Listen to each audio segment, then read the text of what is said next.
Welcome back to another episode of the Zero Empty Spaces podcast, episode 72, with a special guest, Alexandra Komara, here at our beautiful Legacy Place location in Palm Beach Gardens. If you didn't know about Zero Empty Spaces, myself, Evan Snow, and my business partner, Mr. Andrew Martineau, started an initiative to activate vacant commercial real estate spaces so artists can have space to create and collaborate affordably outside of their homes. It's led to a myriad of win-win-win benefits with the first 33 spaces we've activated over the last 6 years across 4 states, with over 800 artists coming through the program, and it has changed hundreds of artists' lives thousands of times over. The point of the podcast is normally to connect you with the artists that make the space great, but we're actually evolving and taking a different approach, and we're connecting with fellow placemakers and arts advocates who are also involved in commercial real estate to raise awareness about these initiatives, talk about the benefits, talk about some of the great work you're doing in Brevard County. So we're taking a different approach here with a special guest. So without much further ado, why don't you kind of tell us a little bit about who you are and how you initially got started within the arts and culture? Yeah, thank you so much for such a warm introduction. And every time you say that, it just gives me chills, because exactly what you guys are doing, we need that all over the country and all over the world for these artists to create space for them to come. You know, everyone talks about having a third space. We need that for artists to make art. And so it's incredible what you're doing. Thank you.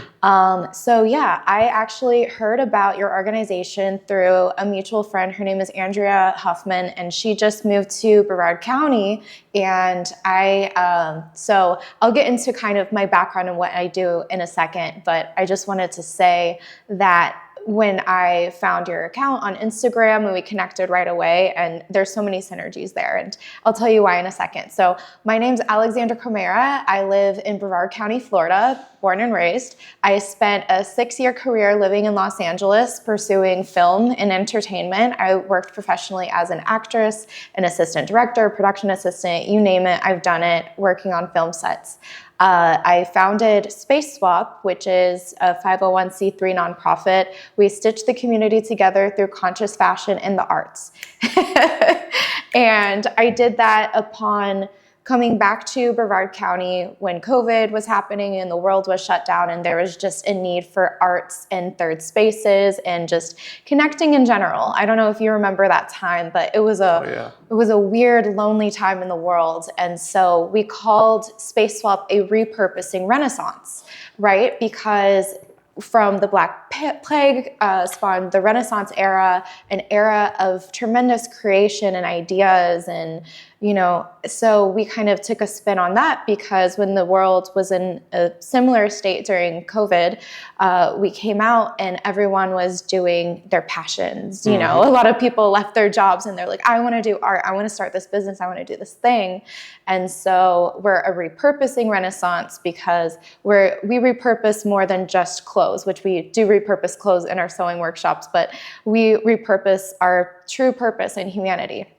And so been doing that, and I took a turn into real estate, commercial real estate, a year and a half ago when we were in our brick and mortar location.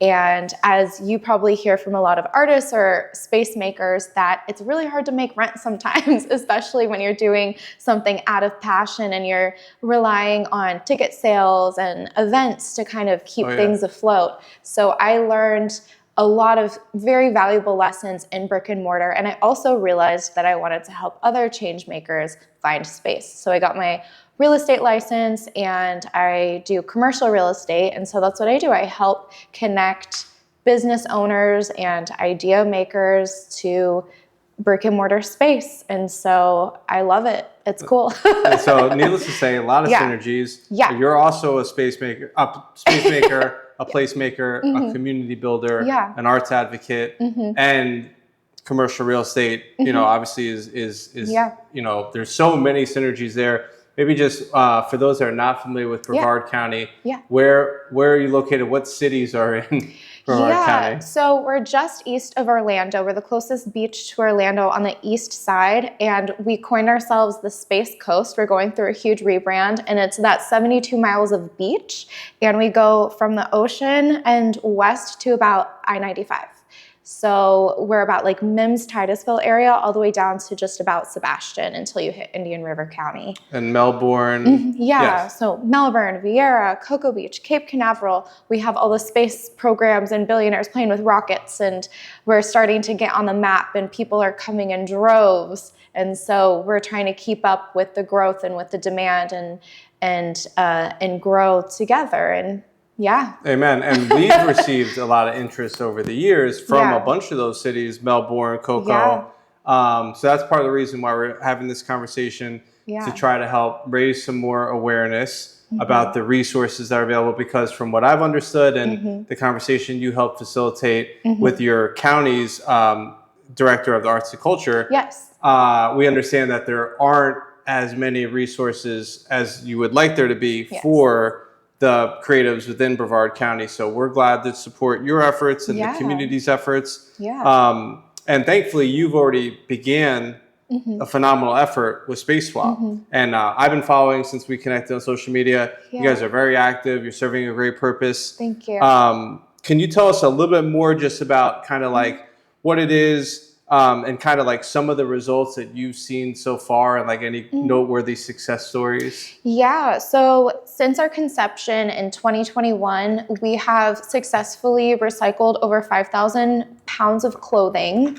And so we teamed up with American Textile Recycling Services in Orlando, and we would be the drop spot for clothes that were at end of life. So the underwear, the socks, the things that you don't really donate to a thrift store, we took those weird, icky things and we were able to repurpose them or recycle them. So that was one thing. We also have an ongoing sewing club where we're teaching the skill from a base level to stitch things up and repurpose them. And just what we do in the arts community, all of the community building and connecting. When we did have brick and mortar, we were able to allow open mics to happen, and a lot of people would step on stage for the first time, or it would be someone's first art exhibit or their first pop-up.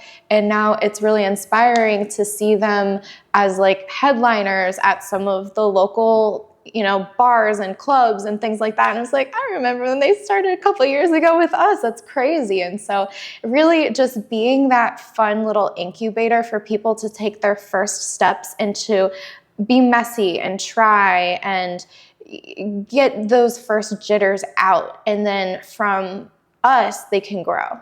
Amazing. So, everybody starts somewhere. Yeah. And a lot of people need a platform to get that launching pad to start. So kudos to you for doing that. Thank you. I know there's other legs and other avenues with the people that end up benefiting from the repurposing and lives changed. Any other noteworthy success stories of someone that you've impacted their life aside from the artists and creatives? Let's see. So we've worked with a lot of other nonprofits, one of them notably Ways for Life. So they help youth phasing out of foster care because there's a huge disconnect from the ages of 16 to 25 when they're teetering on essentially getting kicked out of their foster parents' home and they have no guidance. And so because a lot of our team leadership, now we're in our 30s, but we started a few years ago, 20s, 30s, we get a huge following from these like 18-year-old kids that look up to us and they're like, I want to be like them when I'm 25.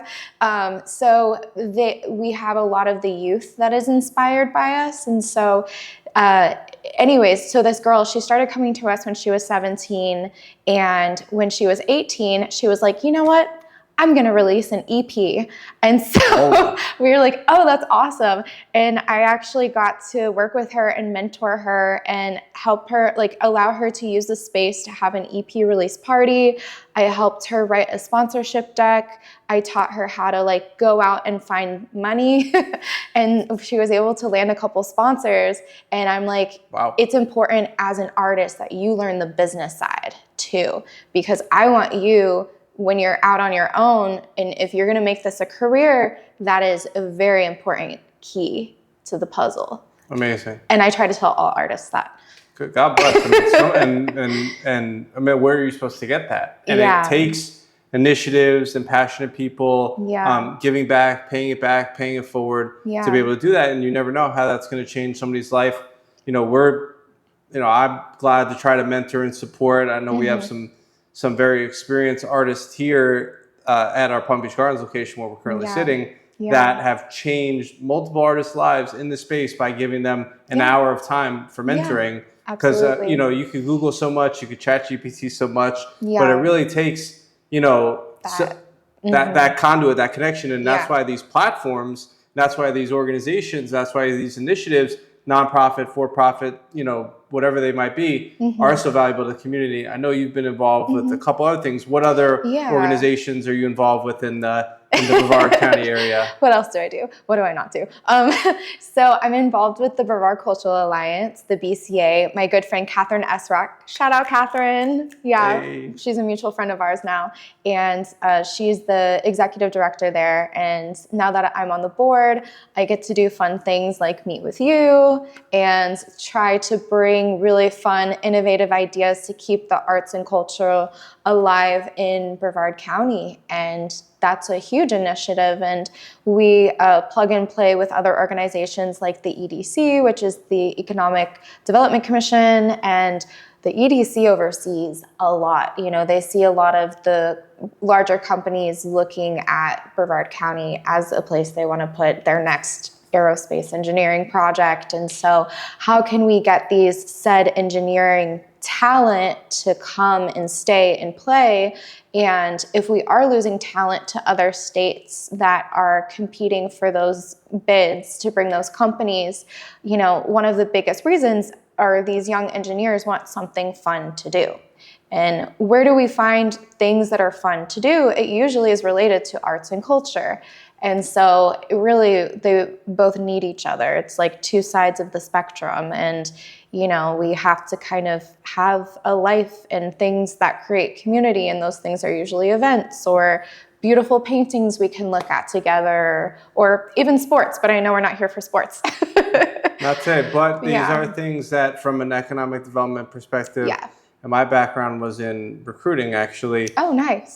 They help attract and retain talent. Yes. And when you're a smaller city or county or municipality, and you maybe don't have all of the things that Miami or Orlando or even Palm Beach have, it's tough to get those talented, skilled workers to fill the jobs for the companies that make their headquarters there, to want to live and work in those places. Yeah. But having things like arts and culture, hence Wynwood, which and Art Basel, which is the most prototypical successful story example of now, there's so many companies making their headquarters in Miami, and also even to a certain extent up here in Palm Beach County.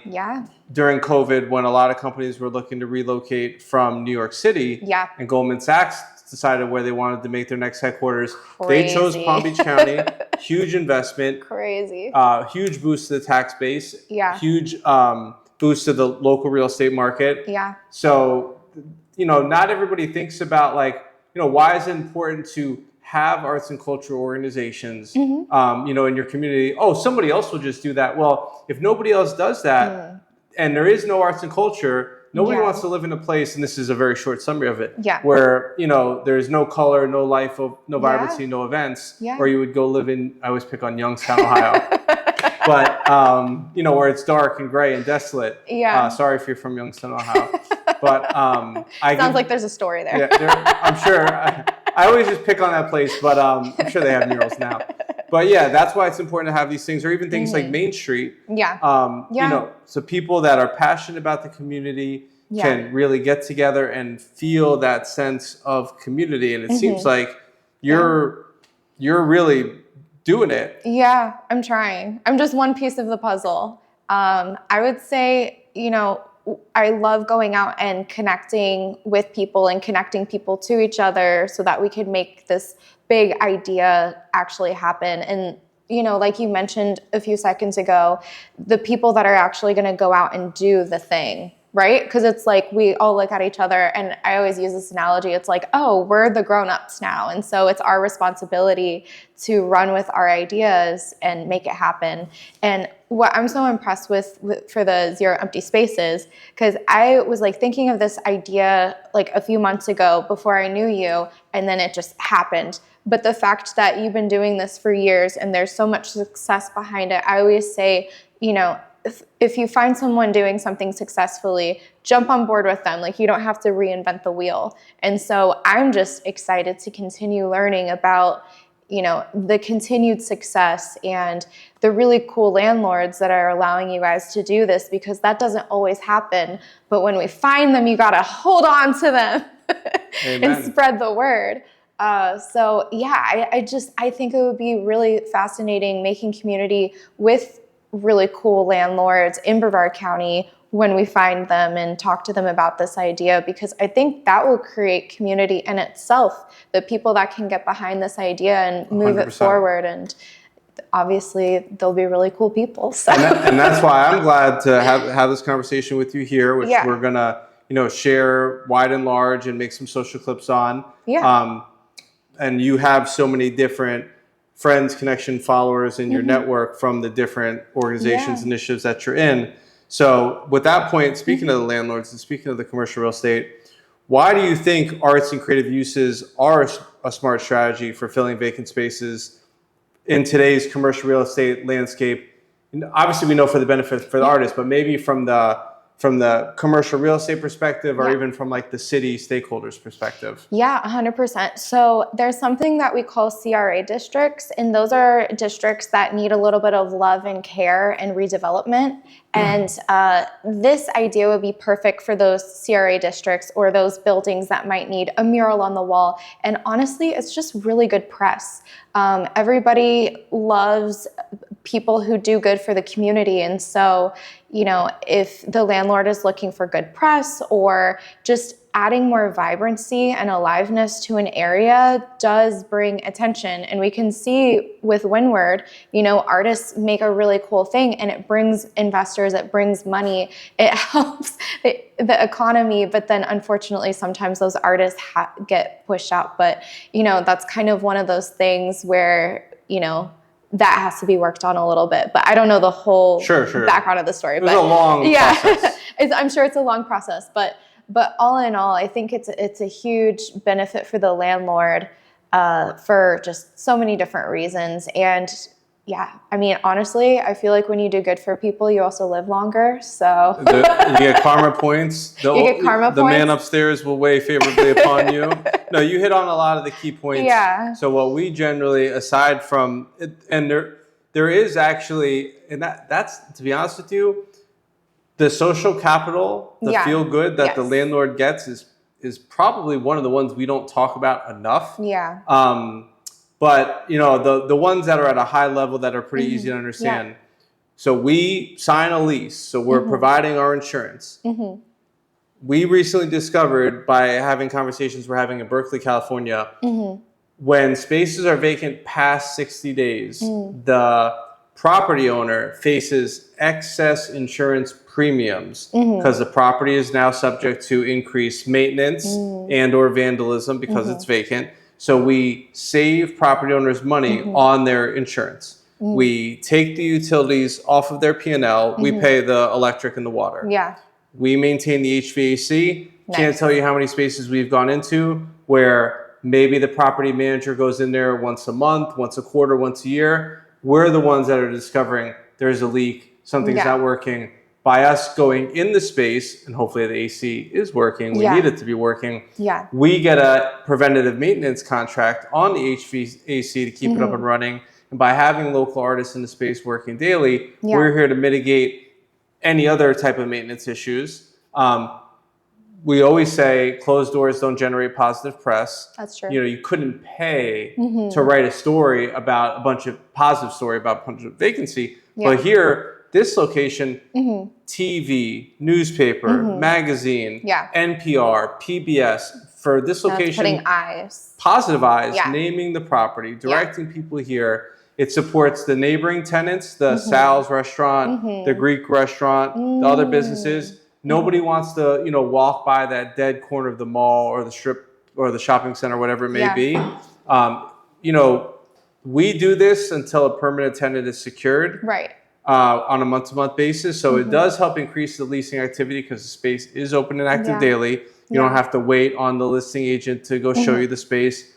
And, there's just tons of other benefits of these spaces serving as thriving creative placemaking hubs for classes, workshops, nonprofit collaborations, fundraisers, TED Talks, and all the other things that happen by turning a space that wasn't doing anybody any good into this magical hub of creativity where so many lives have been changed, the economic impact. I mean, there's been hundreds of thousands of dollars have transacted out of this location. Wow. With 22 artists. So those are some of the benefits. We have more on our website. We could, certainly share, but needless to say, when you do good, it does come back to you tenfold. And the last one I'll say, and then I'll get off my soapbox, is NEA, always National Endowment for the Arts, always touts every dollar spent in the arts has a 9-to-1 impact on the ROI for the economic impact for the community. Yeah. Because when you pay an artist for a class, a piece of artwork,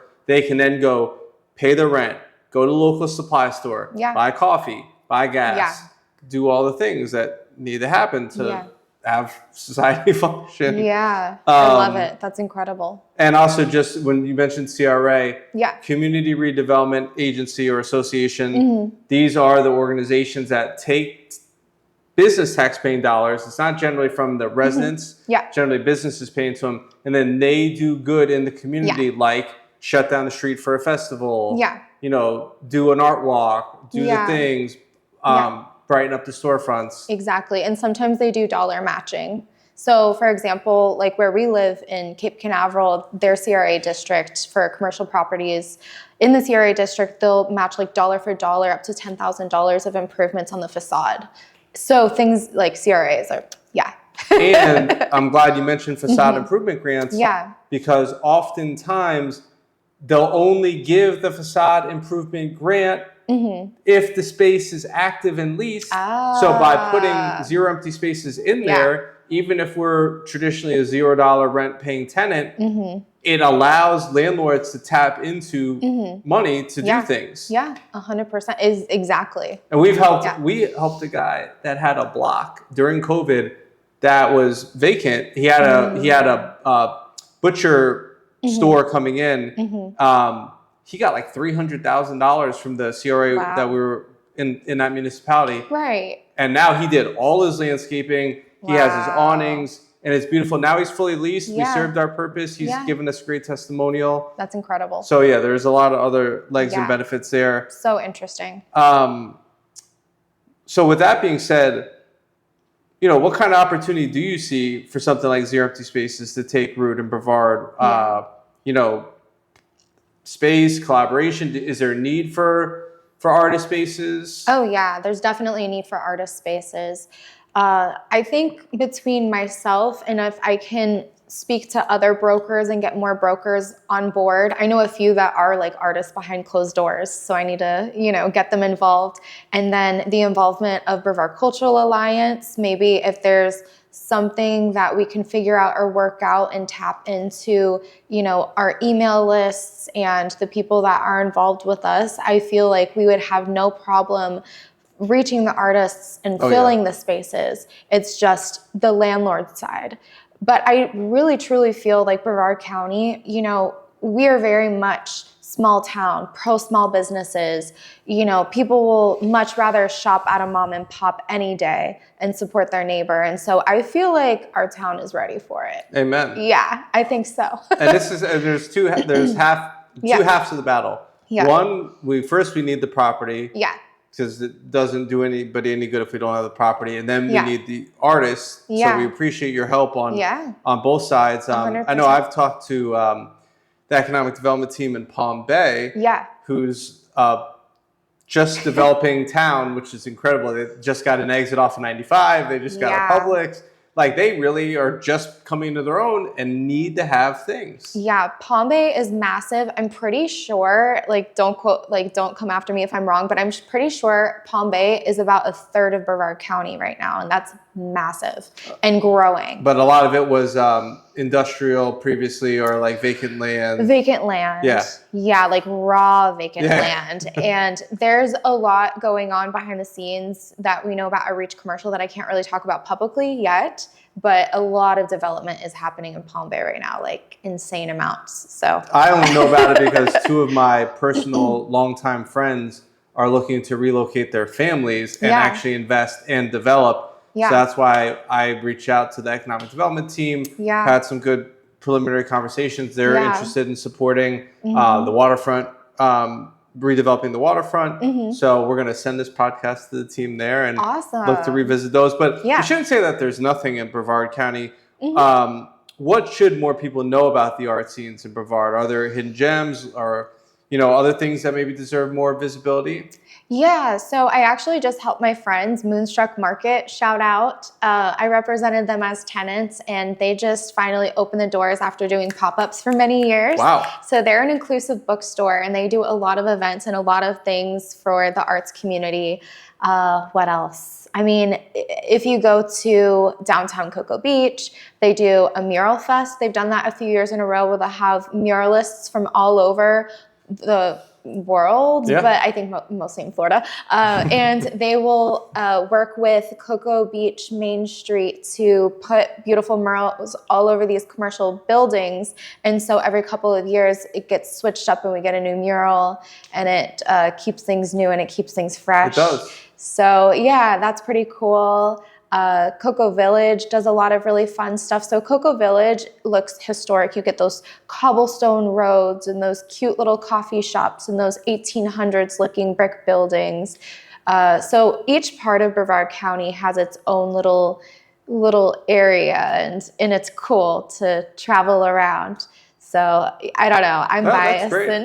No, that's great. But yeah, no, it's incredible. I love it. We have very active theaters: the Cocoa Village Theater, the Henniger, the Titusville Theater. So if you're more into the performing arts and dancing and things like that, like I was, my background's in theater and acting, so I love the performing arts and speaking events and things like that. But yeah, there's always things to do in the arts in Brevard. Amen. I appreciate that. I'm looking forward to discovering and diving in more myself once we make it up there. Also had some conversations with Cocoa Beach Main Street that I need to circle back on as well. Sure. Awesome. We just went to the Main Street Conference this year and found out all about this world of Main Street. Yes. Which is a lot of very passionate people that care about their community and their Main Street. So look to see if we can get that team involved and engaged here. If somebody likes all of what they heard from you and wants to engage with you more, where can they find you? Social media, the interwebs, email? Yeah, so you can email me at alexandra@reachcommercialre.com. Or you can find me on Instagram at Alexandra Komara. I guess I should spell that. ALEXANDRA I'm actually getting married in November. So my last name is soon to be Kami, so I'll switch all of that. So follow me now, and then it'll automatically switch. And then it'll automatically switch. Nice. And I guess last one, shout out to Reach Commercial. I understand your broker owner is also very involved in the arts and community. Yeah, so Cassandra Hartford, she's a comedian. And so she opened her own comedy club called Triggered. Wow. And she's doing shows and really passionate about that. And yeah, our team is slowly growing. We're a boutique brokerage on the Space Coast. We only specialize in commercial. We don't do any residential. We believe you can chase two rabbits, but you're only going to catch one, right? We hone into a niche, and we are very good at it. And yeah, we care a lot about our community, the arts. Everyone has their own thing, but all of us brokers have a thing outside of commercial real estate that connects us to the community. Amen. So. And I understand involve and support other community organizations, the Main Street or the culture. We're so many different, Yeah. I mean, there's so many different nonprofits and organizations. Cassandra is the chair of Melbourne Main Street. Amazing. Yeah, so she's involved with the Main Streets. I was previously doing things with Cocoa Village Main Street. And yeah, I mean, we're all players in different ways and just kind of go where the tide flows. I love to see it. And honestly, I mean, unfortunately, that's not always the case with every brokerage. Understandably, people have different interests. You know, maybe somebody supports this nonprofit, somebody supports that nonprofit. These happen to align with my interests personally, professionally. So I really appreciate you reach everything that everybody's doing. We believe in rising tides raise all ships. And it's efforts and people like yourself and your colleagues that are going to make a change in the community. And ultimately, as you can now see from what happens when you really put these efforts together, can really change the world in the way that people view and interact with empty space. It doesn't have to be dark and blighted and and not doing anybody any good. So hopefully this resonated with you. If you have any questions, you feel free to reach out to us. I'm an open book. Evan Snow, co-founder of Zero Empty Spaces. You can find us on social media at Zero Empty Spaces, all spelled out. Email us info@zeroemptyspaces.com. And we look forward to opening our first space in Brevard in the future here. And coming to experience space swap for myself. Yeah, sounds good. Thank you so much. Cheers.